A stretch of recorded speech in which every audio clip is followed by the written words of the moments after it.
ప్రస్తుతం ఐటీ సోదాలపై సినీ నిర్మాత దిల్ రాజు మాట్లాడుతున్నారు. లైవ్ ద్వారా చూద్దాం.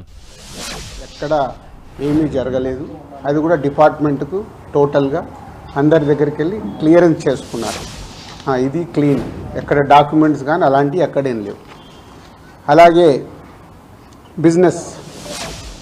బిజినెస్ దాంట్లో ప్రొడక్షను, డిస్ట్రిబ్యూషను, థియేటర్ సైడ్ ఉన్నాం కాబట్టి వాళ్ళకి అన్నీ డీటెయిల్గా కావాలి.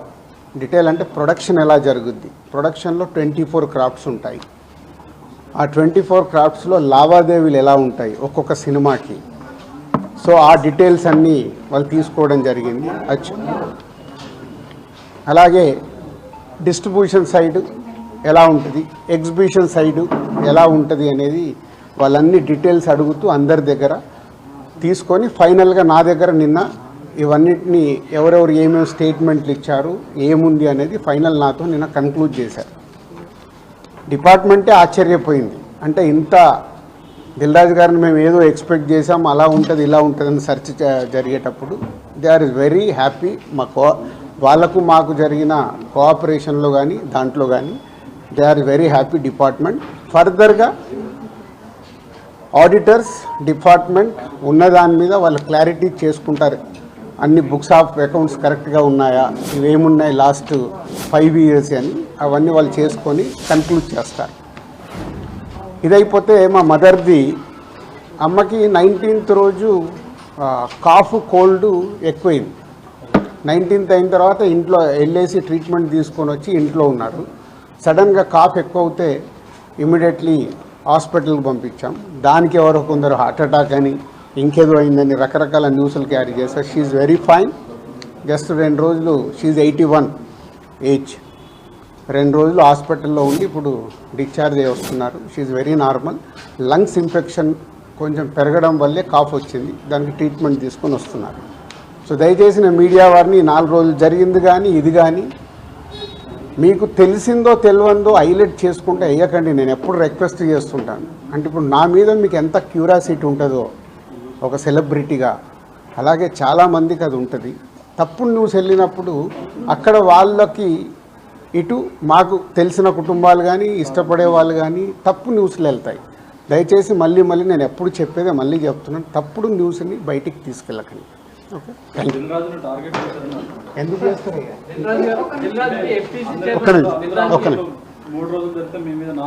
నాలుగో రోజు నాది కాదు కదా, మైత్రిలో జరిగింది, అభిషేక్ మీద జరిగింది, ఇలా అందరి మీద. ఇది ఇండస్ట్రీకి సంబంధించి ఎందుకు టార్గెట్ చేస్తారు? ఇన్కమ్ ట్యాక్స్ అనేది ఇస్ ఎ ప్రాసెస్, ఇదేమి ఇల్లీగల్ కాదు. ఇన్కమ్ ట్యాక్స్ అనేది ప్రతి ఒక్కరికి, మీరు కూడా టీడీఎస్లు కడతారుగా, ఎందుకు కడతారు? అస్సలు తప్పు. ఇవే అంటున్నా, రాంగ్ న్యూస్లు మీ ఇష్టంకి వచ్చినాయి అనేసుకొని వేయడం ఎందుకు? అభిషేక్ అగర్వాల్ కూడా ఉన్నాడుగా, మైత్రి కూడా ఉందిగా, వాళ్ళకు ఉన్నదాని మీద 18 years అయింది. మా మీద సెర్చ్ జరిగి 18 years, ఏమో 2 years కాలేదు, 3 years కాలేదు. అంటే ఆఫ్టర్ 18 years చేసే వాళ్ళు ప్రొసీజర్, ఇన్కమ్ ట్యాక్స్ ప్రొసీజర్లోనే జరిగింది, ఎక్కడ ఏమీ లేదు. అనవసరమైన ఎక్కడ మీరు ఊహించేసుకొని హైలైట్లు చేయాలి. ఓకే,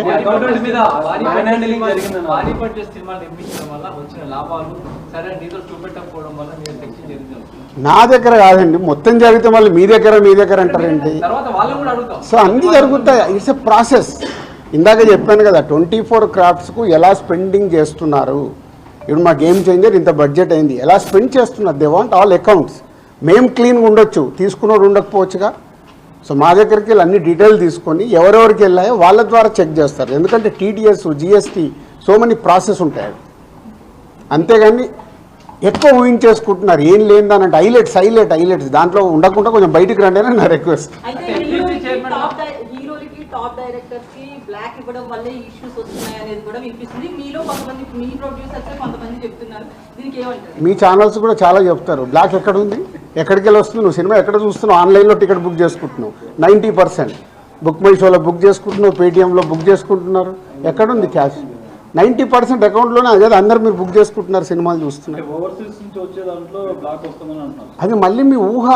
ఎవరికి రావాల్సిన స్టోరీలు ఎప్పుడు రాసుకుంటూనే ఉంటారు, ఎందుకంటే మీకు కూడా హైలైట్స్ కావాలి కదా, లేకుంటే కష్టంగా. నేను మీకు అదేనండి చెప్తున్నా, 2008లో అయింది సెర్చ్ నా మీద. ఎన్ని సంవత్సరాల తర్వాత వచ్చారు? 1, 2 ఓన్లీ నా మీదే అవుతే మీరు మాట్లాడేది రైట్. ఇండస్ట్రీలో చాలామంది మీద అయింది కదా. సో దీనికి దానికి లింక్ లేదు కదా. అదే అనవసరమైనది ఊహించుకొని లింకులు చేయకండి అని నా రిక్వెస్ట్. అసలు నేను ఆఫీస్కి వెళ్ళాను, మరి నాకు ఎవరైనా చెప్పలా.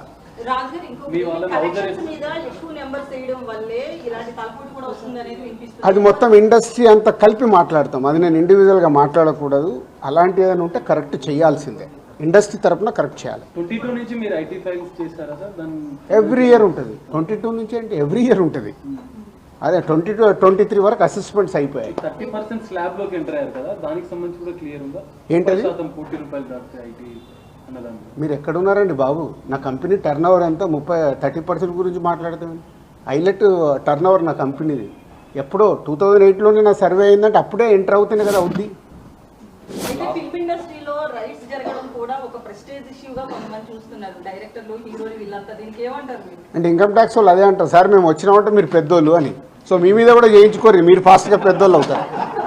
సార్ మీ సిబ్బందిని కూడా హౌస్ అరెస్ట్ చేశారన్న అది న్యాచురల్. అంటే హౌస్ అరెస్ట్ అంటే ఇప్పుడు నేనున్నాను 3 రోజులు, మేము వీడియోలు తీస్తున్నాం, నేను ఎక్కడికైనా వాకింగ్ చేస్తాను, బయటికి వెళ్ళనివ్వరు.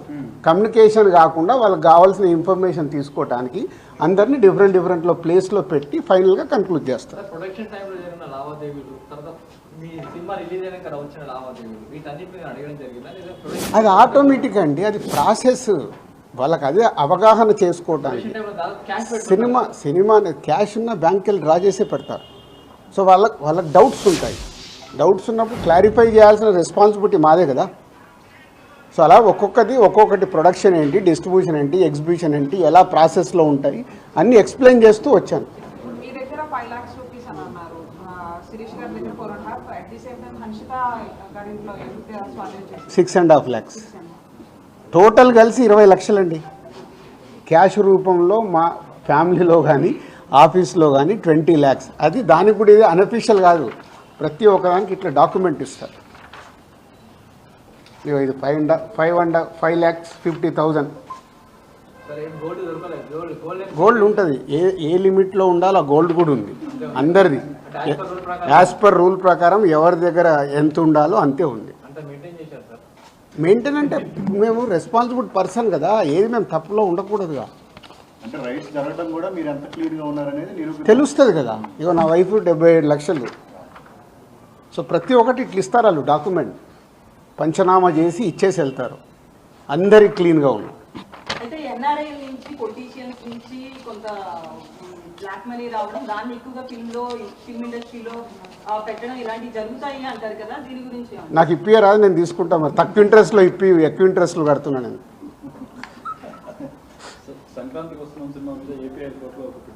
అవన్నీ జరుగుతూనే ఉంటాయి. ఎంతసేపు నెగిటివ్ పాజిటివ్ మాట్లాడేది, అవన్నీ ప్రాసెస్లో జరుగుతుంటాయి. ఎందుకు వేసారు?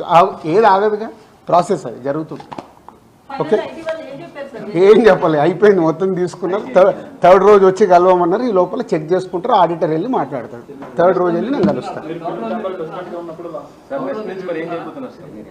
నెక్స్ట్ అయిపోయింది చెప్పినా కదా మొన్నే 2025 స్టార్ట్ అని. సంక్రాంతి వస్తున్నాం, స్టార్ట్ అయింది కదా. ఎలా సూపర్ హిట్లు కొట్టాలనేది మన పని, అదే మొదలు పెడతాం. ఓకే, పాజిటివ్ అండ్ థర్డ్ రోజు రమ్మన్నారు. ఈ లోపల ఆడిటర్ వెళ్ళి మాట్లాడతారు. Okay, thank you.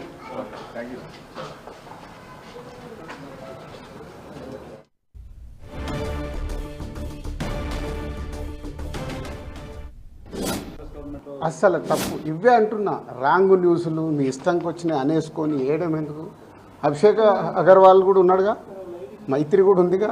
వాళ్ళకు ఉన్నదాని మీద 18 years అయింది. మా మీద సెర్చ్ జరిగి 18 years, ఏమో 2 years కాలేదు, 3 years కాలేదు. అంటే ఆఫ్టర్ 18 years చేసే వాళ్ళు ప్రొసీజర్, ఇన్కమ్ ట్యాక్స్ ప్రొసీజర్లోనే జరిగింది. ఎక్కడ ఏమీ లేదు. అనవసరమైన ఎక్కువ మీరు ఊహించేసుకొని హైలైట్లు చేయదు. ఓకే,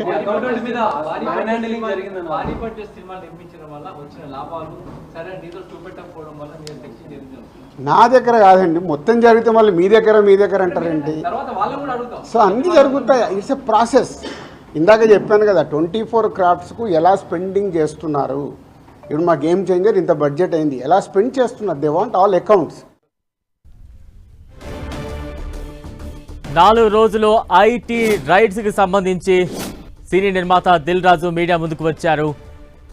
రైట్స్ ఏ రకంగా సాగాయి, ఎటువంటి డాక్యుమెంట్స్ వారన్నీ సమర్పించారు, ఎంత పారదర్శకంగా ఉన్నాము, ఇవన్నీ కూడా వివరించే ప్రయత్నం చేశారు దిల్ రాజు. 4 రోజుల నుంచి ఏం జరిగింది అనేది పూర్తిగా కూడా వివరించారు. ఇప్పుడు ప్రస్తుతం జరిగిన దాడులే కాదు, గతంలో 2008లో ఒకసారి ఇటువంటి ఐటీ రైట్స్ జరిగాయంటూ కూడా ఈ సందర్భంగా గుర్తించారు. తన కుటుంబ సభ్యుల ఇళ్లలో కావచ్చు, ఆఫీసులో కావచ్చు, అన్ని చోట్ల కూడా ఈ ఐటీ రైట్స్ ఇవి జరిగాయి. ఇవి సర్వసాధారణంగా ప్రాసెస్లో భాగంగా జరిగిన ఐటీ రైట్స్గా దిల్ రాజు వివరించారు. చాలా పారదర్శకంగా అన్నీ ఉన్నాయని ఐటీ అధికారులే కొంత ఆశ్చర్యపోయారంటూ కూడా ఈ సందర్భంగా దిల్ రాజు వివరంగా చెప్పారు. ఇక తాజా అప్డేట్స్ అందించేది మా ప్రతినిధి వెంకట్ సిద్ధంగా ఉన్నారు. వెంకట్, గత 4 రోజుల నుంచి కూడా ఏదైతే ఇండస్ట్రీలో ఐటీ రైట్స్ జరిగాయో అది ముఖ్యంగా ఇటు దిల్ రాజు ఆఫీస్ ఇంటి పైన కూడా జరగడం జరిగింది. దీనికి సంబంధించి దిల్ రాజు ఈ రోజున ప్రెస్ మీట్ కూడా ఏర్పాటు చేసి మాట్లాడడం జరిగింది.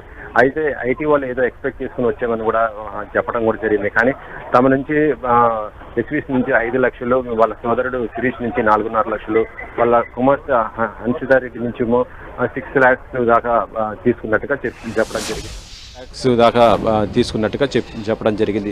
అయితే దీనికి సంబంధించి మొత్తం కూడా అన్ని కూడా పంచనామా కూడా చేసేనట్టుగా చెప్పడం జరిగింది. అయితే వాళ్ళు నోటీస్ కూడా ఇవ్వడం జరిగింది. 3 రోజుల్లో వెళ్ళటం కూడా జరుగుతుందని, దానికి సంబంధించి కూడా మా ఆడిటర్ మొత్తం చూసుకుంటారని కూడా ఆయన చెప్పడం జరిగింది. ఎక్కడ కూడా ఎటువంటి ఇబ్బంది లేకుండా మొత్తం కూడా క్లియర్గా ఉన్నట్టుగా వాళ్ళు కూడా సర్టిఫికేట్ ఇవ్వడం కూడా జరిగిందని. ఇది గత కొన్ని సంవత్సరాల నుంచి కూడా జరుగుతున్నటువంటి ప్రాసెస్. అయితే 2008లో అప్పుడు జరిగింది. ఆ తర్వాత ఇప్పుడు మళ్ళీ మా సంస్థ పైన ఈ విధంగా జరిగినట్టుగా ఆయన చెప్పడం కూడా జరిగింది. ఇండస్ట్రీలో జరిగినటువంటి ఐటీ రైట్స్ పైన మొత్తం కూడా బయట ఏదో న్యూస్ రావడం కొద్దిగా ఇబ్బందికరంగా కూడా చెప్తున్నారు బలరాం. వెంకట్, అంటే సహజంగా సినీ పరిశ్రమ మీద ఇటువంటి ఐటీ రైట్స్ అనేది గతంలో కూడా అనేక సందర్భాల్లో చూసాం. కాకపోతే మొన్న రీసెంట్గా జరిగిన ఈ ఐటీ రైట్స్లో దిల్ రాజుకు సంబంధించిన ఇళ్లలో కావచ్చు, కార్యాలయాల్లో కావచ్చు 4 రోజుల పాటు సాగడాన్ని ఎలా అర్థం చేసుకోవాలి? 4 రోజులు ఎటువంటి వివరాలు సేకరించారు ఐటీ అధికారులు? దానికి సంబంధించి ఏం చెప్పారు? గత 4 రోజుల నుంచి కూడా అంటే దిల్ రాజుకు సంబంధించి సినిమాలే కాదు, ఇటు బిజినెస్లు కూడా ఉన్నాయి కాబట్టి వాటన్నిటిపైన దిల్ రాజు వాళ్ళ బ్రదర్స్ మిగతా అందరిపైన ఉన్నాయి కాబట్టి వీళ్ళు ఎక్కడెక్కడ మొత్తం కూడా చెల్లింపులు చేశారో అవి కూడా అన్ని జరగడంతో దాదాపు 4 రోజులు టైం పట్టిందని కూడా ఆయన చెప్పడం జరిగింది. ఎక్కడ కూడా ఎటువంటి ప్రాబ్లం లేకుండా కూడా మొత్తం కూడా క్లియరెన్స్ వాళ్ళు సర్టిఫికేట్ కూడా ఇవ్వడం కూడా జరిగిందంటుగా ఆయన చెప్పడం జరిగింది. అయితే ప్రస్తుతం ఈ ఐటీ రైట్స్ మీద మాత్రం బయట జరుగుతున్న ప్రచారం మాత్రం ఎటువంటిది వాస్తవం కూడా లేదని, వాళ్ళ అమ్మకి కొంత కాఫ్తో ఇబ్బంది పడితే హాస్పిటల్ తీసుకెళ్లడం జరిగింది. కానీ అయితే మీడియాలో మాత్రం బయట మాత్రం ప్రచారం హార్ట్ అటాక్ రావడంతో ఆమెని వెంటనే హాస్పిటల్కి తీసుకుపోయినట్టుగా ప్రచారం చేయడం కూడా జరిగింది. మరొక చోట ఆ డబ్బులు వసూలుగా కట్టలు దొరికాయని, డాక్యుమెంట్స్ నగలు దొరికాయి, ఇలా ప్రచారం కూడా జరిగింది. ఇవన్నీ కూడా ఏది కూడా వాస్తవం లేదని కూడా ఐటీ రైట్స్ చాలా మంచి వాతావరణంలో జరగడం కూడా జరిగింది. వాళ్ళు మేము పూర్తిగా సహకరించామని కూడా చెప్పడం జరిగింది. గత 4 రోజుల నుంచి జరిగినటువంటి పరిణామాలు మొత్తం కూడా ఇండస్ట్రీగా ప్రతి ఒక్కరు కూడా ఇది ఒక అనుభవం అని కూడా ఆయన చెప్పడం కూడా జరిగింది. బలరాం, వెంకట్, అంటే మరోవైపు సినిమాకు వస్తున్న కలెక్షన్స్ని ఎక్కువగా చూపించే ప్రయత్నం చేయడం కూడా ఒక ప్రధాన కారణంగా వినిపిస్తూ ఉంది. అందుకే ఇంతలా దాడులు జరిగాయనేది కూడా పెద్ద ఎత్తున ప్రచారం బయట జరిగింది. దానికి సంబంధించి ఏమైనా చెప్పారా? ఇండస్ట్రీలో అంటే ఏదైనా సినిమా రిలీజ్ అయితే ఫస్ట్ డే కానీ లేదా మొత్తం సినిమా అయిపోయిన తర్వాత వచ్చేటువంటి కలెక్షన్కి సంబంధించి అఫీషియల్స్గా అనౌన్స్ చేస్తున్న కలెక్షన్స్ పైన కూడా దీనిపైన ఒక చర్చ అయితే జరగాలని కూడా ఆయన కూడా చెప్పడం జరిగింది. దీనిపైనే త్వరలోనే అందరూ కూడా కూర్చొని మాట్లాడతామని కూడా చెప్పడం జరిగింది. ఎందుకంటే ఇలాంటి ప్రచారంలోనే నిర్మాతలకు ఎక్కువ ఇబ్బంది పడతాము, ఐటీ రైట్స్ ఇలా జరగటము చాలా వరకు కూడా వాళ్ళు దాటిని ప్రూవ్ చేసుకోవాల్సిన పరిస్థితి వస్తుంది. కాబట్టి దీనిపైన ఒక డిస్కషన్ అయితే జరగబోతున్నట్టుగా ఆయన కూడా చెప్పడం జరిగింది. అయితే త్వరలోనే దీనిపైన డిస్కషన్ కూడా చేస్తామని ఇండస్ట్రీకి సంబంధించి నిర్మాతలు, హీరోలు అందరితో కూడా సమావేశం అవకాశం ఉంది. ఎందుకంటే ఇది ఎక్కువ కూడా దీనికి సంబంధించి స్టార్ హీరోస్ ఎవరైతే ఉంటారో వాళ్ళ నుంచే ఇది ఫస్ట్ గ్రీన్ సిగ్నల్ రావాలి. ఎందుకంటే ఈ స్టార్ హీరోస్ తమ సినిమాలకు సంబంధించి ఒక హీరోకి సినిమాకి సంబంధించి ఫస్ట్ డే కలెక్షన్స్ కానీ లాస్ట్ మొత్తం ఓవరాల్ కలెక్షన్స్ కానీ ఇంత వస్తే మరి నెక్స్ట్ సినిమాకి సంబంధించి మరొక స్టార్ హీరోకి సంబంధించి కలెక్షన్స్ ఇంకో రకంగా ఉంటాయి. ఈ రకంగా పెంచుకుంటూ పోతుంటే అది మొత్తం కూడా ఇండస్ట్రీకి ఇబ్బంది, నిర్మాతలకు ఇబ్బంది, లేని కలెక్షన్స్ ఉన్నట్టు చూపిస్తుంటే మాత్రం అది అందరికీ కూడా ఇబ్బంది వచ్చే పరిస్థితి ఉంది. కాబట్టి దీనిపైన ఒక కన్క్లూజన్ రావాలని కూడా వాళ్ళు భావిస్తున్న పరిస్థితి అయితే ఉందని కూడా ఆయన చెప్పడం జరిగింది. అందుకే దీనిపైన త్వరలోనే ఇండస్ట్రీ మొత్తం అందరూ కూడా కూర్చొని డిస్కషన్ చేస్తామని కూడా చెప్తున్నారు. Balaram. Right, thank you Venkat.